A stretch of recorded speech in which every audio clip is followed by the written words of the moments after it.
నమస్తే అండి, welcome to our channel. మనతో ఈరోజు తెలుగుదేశం పార్టీ జాతీయ నాయకుడు, ఆ పార్టీ ఫైర్ బ్రాండ్ ఆల్యూ రెడ్డి గారు ఉన్నారు. సార్ నమస్తే.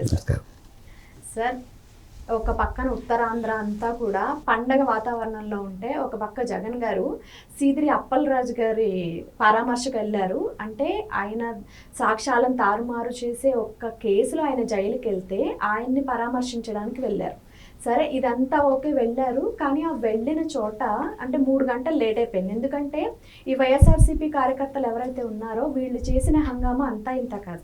అందులో భాగంగానే ఒక లేడీ ఎస్ఐ ఇలా రావద్దు అని కొన్ని నిబంధనలు చెప్పడం వల్ల ఆమెని లిటరల్గా మొత్తం చుట్టుముట్టేసి ఆవిడ ఇంకా బిగుసిపోయారు. ఎక్కడంటే అక్కడ టచ్ చేయడము.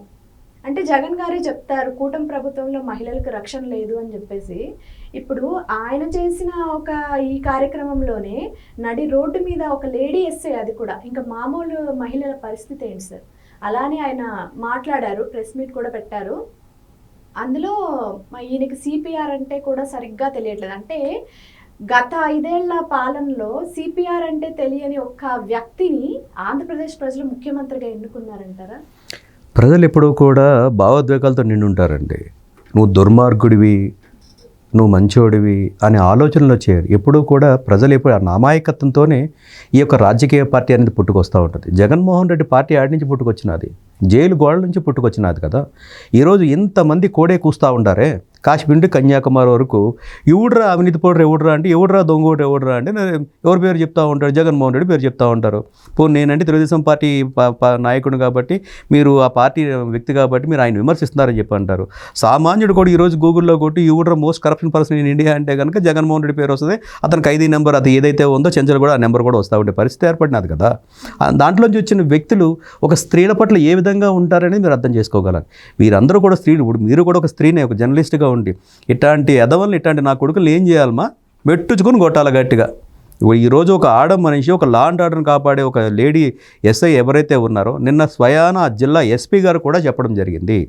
ఇక్కడ మీరు కేవలం మీరు అక్కడ పరామర్శించడానికి వస్తూ ఉన్నారు, జైలు ములాఖతుకు వస్తూ ఉన్నారు. మీరు ఎయిర్పోర్ట్ నుంచి నేరుగా ములాఖతుకు పోవాలి, మళ్ళీ తిరిగి రావాలి. ఇక్కడ బల ప్రదర్శన చేయడానికి కానీ ర్యాలీలు కానీ ఏమైనా చేయడానికి ఉంటే కనుక చట్టపరంగా మీ మీద కఠిన చర్యలు తీసుకోబడదని చెప్పి నేను ఎస్పీ చెప్పడం జరిగినది. దానికి విరుద్ధంగా ఈరోజు వీళ్ళు ఒక బల ప్రదర్శన చేసుకుంటూ పోతా ఉన్నారు, జన ప్రదర్శన తీసుకుని పోతూ ఉంటారు. జగన్మోహన్ రెడ్డి ఏం సాధించినాడని చెప్పి అతను చూడడానికి జనాలు వస్తూ ఉంటారు. మొత్తం ముఖ్యంగా మీ మీడియా ద్వారా జగన్మోహన్ రెడ్డి నువ్వు అడుగుతూ ఉంటావు, నువ్వేమైనా ఏం తీసుకొచ్చినావు ఆంధ్ర రాష్ట్రానికి, ఏం తీసుకొస్తే నిన్ను చూడడానికి పడిపడి జనాలు వస్తూ ఉంటారబ్బా. ఒక ఈవెంట్ మేనేజ్మెంట్కి అప్పచెప్పుకొని నీ పార్టీ ఎమ్మెల్సీ ఎవడైతే ఉన్నాడో, ఆ పేరు ఎవరైతే వ్యక్తి కూడా చెప్పాల్సిన పని లేదు, ఆ పార్టీ యొక్క ఎమ్మెల్సీతో నువ్వు డబ్బులు ఖర్చులు పెట్టించుకొని ఒక ఈవెంట్తో జనాలను తోల్పించుకొని ఈరోజు నువ్వు ఒక బల ప్రదర్శన చేస్తూ ఉండవు. మీరు అడిగిన ప్రశ్నలు ఇందాకే ఒక ఉత్తరాంధ్ర అనేది ఒక వాతావరణం, పండగ వాతావరణం ఉందని. ఒక ఉత్తరాంధ్రే కాదండి, ఈరోజు యావత్ ఆంధ్రప్రదేశ్ ఇచ్చాపురం బోర్డర్ దగ్గర నుంచి తడ బోర్డర్ వరకు తీసుకుంటే ప్రతి ఒక్క జిల్లా, ప్రతి ఒక్క ప్రజానికం కూడా ఈరోజు ఒక పండగ వాతావరణంలో కూటమి ప్రభుత్వంలో ఉంటున్నారంటే కూటమి ప్రభుత్వం చేస్తున్న విజయ పరంపర అలాంటిది. ఈ ప్రజల కోసం అహార్నిస్లో పనిచేస్తూ ఉన్నారు. దాంట్లో భాగంగానే ఈరోజు ఒక భోగాపురం ఎయిర్పోర్ట్ని సాక్షాత్ మన దేశ ప్రధాని గారిని ఆహ్వానించుకొని ఈరోజు మన రాష్ట్రానికి పిలిపించుకొని ఈరోజు మన భోగాపురాన్ని మనం ఈరోజు జాతికి గర్వించదగ్గగా ఈరోజు మనం ఎయిర్పోర్ట్ను ఓపెన్ చేసుకుంటా ఉంటే ఈ యొక్క బల ప్రదర్శనతో అల్లర్లు సృష్టించాలనే ఉద్దేశంతో ఓ సిదిరి అప్పలరాజు యొక్క సాకుని ఈ రోజుగా పెట్టుకొని నువ్వు పరామర్శలకు పోతా ఉంటే నేరుగా పరామర్శలు తీసుకొని పోవాలి. నీది ఎప్పుడు కూడా శవయాత్రలే కదా. ఏ యాత్రలు చేసినావు? ఎప్పుడైనా విజయయాత్ర అనేది నీకు ఎప్పుడైనా తెలుసా? నీది ఎప్పుడు కూడా అపజయయాత్రలే కదా తీసుకొని పోయేది. ఎక్కడైనా వింత ఎక్కడైనా ఉందంటే జగన్మోహన్ రెడ్డి దగ్గరే ఉండాలి. వింత మనిషి ఎవడైనా ఉన్నాడు అనుకోండి, అది జగన్మోహన్ రెడ్డి అనుకోవాలి. ఎందుకంటే ఈరోజు మేము ప్రత్యక్షంగా విమర్శించట్లేదు. మీరు ఒక మాట చెప్పాలి, మీరు ఒక న్యాయం మీరే చెప్పండి. ఇప్పుడు ఈరోజు బాధితుడిని పరామర్శిస్తారా, లేకపోతే బాధించబడ్డ వ్యక్తిని పరామర్శిస్తారా? దానికి సమాధానం చెప్పగలగాలి జగన్మోహన్ రెడ్డి. బాధితుడు ఎవడు? సిదిరి అప్పలరాజా? నీ చేతుల చేత, నీ పార్టీ నాయకుడి చేత చంపించబడి ఒక కుటుంబం అనాథ అయిపోయింది. ఈరోజు ఆ పసిబిడ్డలు కానివ్వండి, ఆ యొక్క ఎవరైతే ఆ స్త్రీమూర్తి ఉన్నారో, ఆ కుటుంబ స్త్రీమూర్తి ఉన్నారో, ఈరోజు ఒక కుటుంబానికి రోడ్డు మీద ఈడ్చిన వ్యక్తి, నీ దౌర్భాగ్య పార్టీలో ఉండే వ్యక్తిని ఈరోజు నువ్వు పరామర్శించడానికి పోతా ఉంటావే. ఇదే ప్రజలు గతంలో నీకు కూడా ఓట్లు వేసినారు కదా. మరి ఆ ప్రజలు ఈరోజు అంత బాధపడతా ఉంటే నీకు మాజీ ముఖ్యమంత్రిగా ఈరోజు ప్రజలు కట్టిన శిస్తుల ద్వారా నువ్వు ఈరోజు జీతాలు అనిపిస్తూ ఉంటావు కదా శాసనసభ్యుడిగా. నాయకుడిగా నీకు బాధ్యత లేదా? నీకు ఆ యొక్క బాధిత కుటుంబాన్ని పరామర్శించాలా, లేదా ఆ కుటుంబాన్ని రోడ్డును పాడేసిన దుర్మార్గుని వెళ్ళి పరామర్శించాలని జగన్మోహన్ రెడ్డి ప్రశ్నించుకోవాలి. అంటే ఇతనికి కావలసిందల్లా ఏంటంటే నాది నేరపూరితమైన నాది రాజకీయం, నా మీద నేరస్తుడు, నేను నేరస్తుడిని, మీరు నాకు ఇన్ని చెప్పబోయి నేను మీకు చెప్పిస్తున్నాను, మీ కళ్ళు మూసుకొని మీరు పోతూ ఉంటారు. కాబట్టి నాది నేరపూరితమైన, నా ఆలోచన కూడా నేరపూరితంగానే ఉంటుంది. నా పార్టీలో ఉండేవాడు నేరస్తులే. నా పార్టీలో ఉండాలంటే నా క్వాలిఫికేషన్ ఒకప్పుడు ఏదైనా మీరు రాజకీయాల్లోకి రావాలంటే ఏందా, నీ చదువు ఏందా, నీ బ్యాక్గ్రౌండ్ ఏందా, నీ కుటుంబం ఏందా అని అడిగే పరిస్థితి ఉంటుంది. ఈరోజు జగన్మోహన్ దగ్గర పోయినావు అనుకో, నువ్వేంది, నీ మీద ఎన్ని కేసులు ఉన్నాయి, నీదేది ఎన్ని కుంభకోణాలు చేసినావు, నువ్వు ఎన్ని స్కాములు చేసినావు, ఎన్ని డబ్బులు అక్రమంగా సంపాదిస్తావు, రేపు పొద్దున్న నీకు పోస్ట్ ఇస్తే కనుక నీకు వచ్చే దాంట్లో నా కమిషన్లు ఎంత, ఇవి పెట్టుకునే కదా నీ పార్టీలకు తీసుకుంటూ పోతా ఉండవు. ఇదే కదా ఈ యొక్క ప్రొఫైల్ ఉంటేనే అతనికి వైసీపీలో ఉండే అవకాశానికి ఎంట్రీ అవకాశం వచ్చింది. దాంట్లో భాగంగానే ఈరోజు ఒక అమాయకుడిని హిట్ అండ్ రన్ చేసి వాళ్ళ కడుకు ఒక దుర్మార్గంగా అతన్ని చంపేస్తే, ఈరోజు చట్టం తను పని చేసుకొని ఈరోజు అతన్ని జైల్లో పెడితే, ఏదో స్వతంత్రం సంపాదించిన ఉద్యమకారుల్లాగా ఈరోజు పోయిసి ఆ పనికిమాల సిద్దిరి అప్పలరాజుని వాళ్ళ కొడుకుని పరామర్శించావంటే ఇతను ఇంతకన్నా దౌర్భాగ్యమైన మనిషి ఎక్కడైనా ఉంటాడా జగన్మోహన్ అర్థం చేసుకోవాలి. ములాఖత్ అనేది జైల్లో ములాఖత్ అనేది ఏ టైం ఇస్తారండి? జైళ్ళ శాఖ యొక్క అంటే వాళ్ళ యొక్క నియమ నిబంధనల ప్రకారము 1:30 నుంచి 1:30 మధ్యలో ఉంటుంది. మరి అసలు ఆ టైంలో మనం ములాఖాతులకు పోకుండా సాయంత్రం 5 గంటలకు పోతున్నామంటే ఇతను రాష్ట్రంలో కల్లోలం సృష్టించాలనే ఉద్దేశమా కాదా? అంటే ఉత్తరాంధ్రలో రేపు 1వ తారీఖున మనము గౌరవ ప్రధానమంత్రి గారిని తీసుకొచ్చి మన గౌరవప్రదంగా మన యొక్క ఆంధ్ర రాష్ట్రం గౌరవప్రదంగా ఆయన్ని గౌరవించుకొని ఆయన చేతుల మీదుగా మనం ఒక విమానాశ్రయాన్ని అభివృద్ధి చేసి మనం ఈరోజు ప్రారంభించుకుంటుంటే దాన్ని సంతోషించాల్సింది పోయి దాన్ని అక్కడ అల్లర్లు సృష్టించాలనే ఉద్దేశంతో నువ్వు జన ప్రదర్శన బల ప్రదర్శన చేసి నేను బలవంతుడిని అనుకుంటా ఉన్నాం. అంటే సామెత ఎలాగుందండి, మీకు ఒకటి చెప్పాల్సిన అవసరం ఉంది. ఒక మహానుభావుడు చాలా అద్భుతంగా ఒక మాట చెప్పినాడు. పర్వతం ఎక్కే మనిషి అంటే ఎప్పుడూ కూడా వంగి పైకి ఎక్కుతూ ఉంటాడు. అదే మనిషి పర్వతం దిగుతున్నప్పుడు నిటారుగా దిగుతూ ఉంటాడంట. దీంట్లో అర్థం ఏంటో తెలుసా అండి?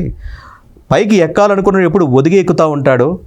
అంటే కింద పడాలని అంటే దుర్మార్గమైన ఆలోచన చేసేవాడు కిందకి పడుతూనే ఉంటాడు, కిందకి దిగుతూనే ఉంటాడు.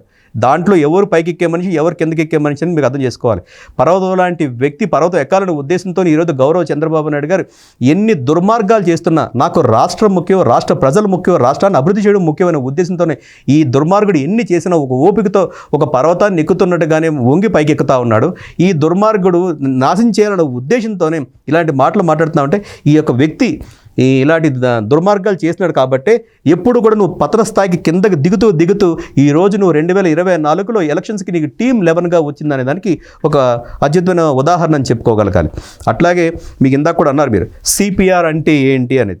మీరు ఇందాక అంటే రాష్ట్ర ప్రజలు ఎంత అమాయకులు అంటే ఇతని యొక్క ఓదార్పును చూసి, ఇతని యొక్క నాటకాలను చూసి ఏమో మా రాజన్న బిడ్డ, మా రాజన్న కన్నా ఎక్కువ పాలించేస్తాడేమో అని చెప్పేసి ఉద్దేశంతోనే మన 19లో అతనికి అవకాశం ఇవ్వడం జరిగింది.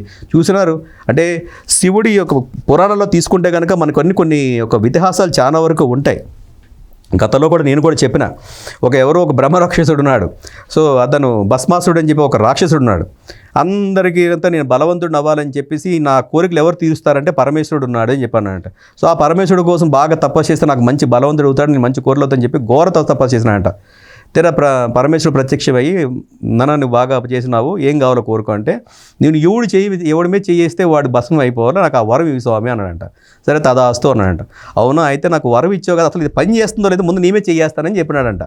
సో ఆ విధంగా అతని మీద చేయడానికి ప్రయత్నించినాడు.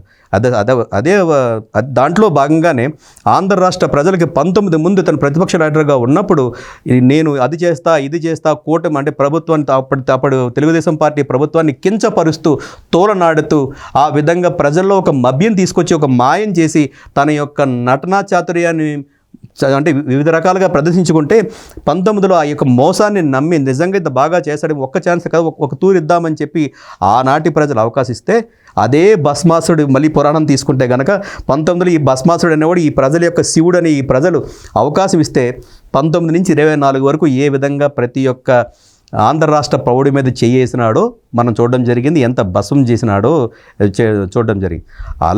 అలాంటి ప్రజలు ప్రతి ఒక్కరు కూడా అమాయకంతో నమ్మి అంటే మోసపోయినారు. సో ఆ విధంగా మళ్ళీ ఈ ప్రజల్లో మళ్ళీ కల్లోలం తీసుకొస్తే మళ్ళీ ప్రజలు నాకు మళ్ళీ అవకాశం ఇస్తారని ఒక భ్రమలో ఈరోజు జగన్మోహన్ రెడ్డి ఉన్నాడు. కానీ ప్రజలు ఈరోజు కోరుకుంటుంది ప్రాంతాల మీద విభేదాలు కానివ్వండి, కులాల మీద విభేదాలు కానీ, మతాల మీద విభేదాలు చూసుకుంటలేదు. ఆంధ్ర రాష్ట్రం ఎవరు అభివృద్ధి చేస్తూ ఉన్నారు, మా పిల్లకాయలకి ఎవరు ఈరోజు ఉద్యోగ ఉపాధి అవకాశాలు చూపిస్తున్నారు అనే దాని మీద ఈరోజు కూటమి ప్రభుత్వం మీద సంపూర్ణమైన మద్దతు ఉంది. కాబట్టే ఆ మద్దతు నుంచి పక్కదారి పట్టించడానికి ఈరోజు మీరు అంటే పండగ వాతావరణం ఉంది, రాష్ట్రం అంతా కానివ్వండి, ఉత్తరాంధ్ర కానీ పండగ వాతావరణం ఉంది, ఆ వాతావరణాన్ని చెడగొట్టాలి అనే ఉద్దేశంతో ఈరోజు ఒక సోకాల్డ్ అప్పలరాజు అనే వ్యక్తిని పరామర్శించుకొని బల ప్రదర్శన చేస్తూ ఉన్నాడు. అదే ఎప్పుడు కూడా అంతే కదండి. ఎప్పుడు ఏ రోజు తీసుకుంటాను అధికారంలో ఉన్నప్పుడు కానివ్వండి, ఈరోజు అది ఏ పక్షం లేని ఒక పక్షపాతం లాంటి ఉండే ఒక పార్టీ రాజకీయ నాయకుడిగా కానీ, ఒక శాసనసభ్యుడిగా ఉన్నా కూడా ఎప్పుడూ డైవర్ట్ పాలిటిక్సే. కానీ నేను ఇది చేశాను, నేను ఈ మంచి పని చేశాను, లేదు మంచి పని పక్కన పెట్టు, సాటోడు మంచి పని చేస్తే ఏ రోజైనా సరే నువ్వు ఎప్పుడైనా మర్చికున్నావా? ఆనాడు నీ సొంత బాబాయిని చంపిన అవినాష్నే చిన్నపిల్లోడు అంటివే. ఈరోజు సీదర్ అప్పలరాజు చేసినోడు బాధితుడు, అతను అప్పలరాజు చనిపోయినోడు బాధితుడు కాదని కూడా చెప్పుకునే పరిస్థితి ఇది వచ్చింది. సిపిఆర్ అంటే కనుక చిన్న పిల్లోడు కూడా చెప్తా ఉంటాడు, కార్డియో పల్మనరీ రిసెక్షనేషన్ అని చెప్పేసి అని అంటారు. దాన్ని కూడా చెప్పకుండా సిపిఆర్ అంటే వెనక్కి తిరిగి చూసిన దౌర్భాగ్యుడు. నిన్ను ఎన్నుకున్నందుకు ప్రజలు ఈరోజు సిగ్గుపడతాను. నువ్వు సిగ్గుపడుతున్నావో లేదైతే మాకైతే తెలియదు, కానీ ఈరోజు రాష్ట్ర ప్రజలు ఇలాంటి దుర్మార్గం సిగ్గుపడుతున్నాను. ఆనాడు తెలుగుదేశం పార్టీ ఎవరూ చెప్తూనే ఉంది, 10th క్లాస్ పేపర్ లీక్ చేసి 10th క్లాస్ పేపర్లు ఎత్తుకుపోయిన వ్యక్తి జగన్మోహన్ రెడ్డి అని చెప్పింది. మళ్ళీ ఈరోజు నేను 10th క్లాస్ ఫస్ట్ క్లాస్లో పాస్ అంటాడు. సిపిఆర్ ఏంటో తలపడకుండా చెప్పు జగన్మోహన్ రెడ్డి, ఆ తర్వాత చెప్పుకుందాం. నువ్వు రాజకీయ నాయకుడు అనే దానికి సమాధానం చెప్పు. నేను చెప్పినా నువ్వు చెప్పలేవు. సో కాబట్టి జగన్మోహన్ రెడ్డి స్థితి ఏంటో మీరు అర్థం చేసుకోగలగాలి. ఎప్పుడు కూడా ఆనాడు మీరు తీసుకుంటే కనుక ఇతనికి బీసీ ఒక బీసీ కులానికి సంబంధించిన వ్యక్తి, అంటే బ్యాక్వర్డ్ సంబంధించిన వ్యక్తి ఈరోజు అన్యాయంగా నీ యొక్క పార్టీ నాయకుడు చంపేస్తే ఆ కుటుంబాన్ని నువ్వు ఏ విధంగా చేయగలవు? కానీ కూటమి ప్రభుత్వం నీ యొక్క దౌర్భాగ్యమైన వ్యక్తి చేసిన పాపానికి కూటమి ప్రభుత్వం అండగా ఉంది. ఎందుకంటే ఈ రాష్ట్ర ప్రజలకు కూటమి ప్రభుత్వం అండగా ఉంటుంది.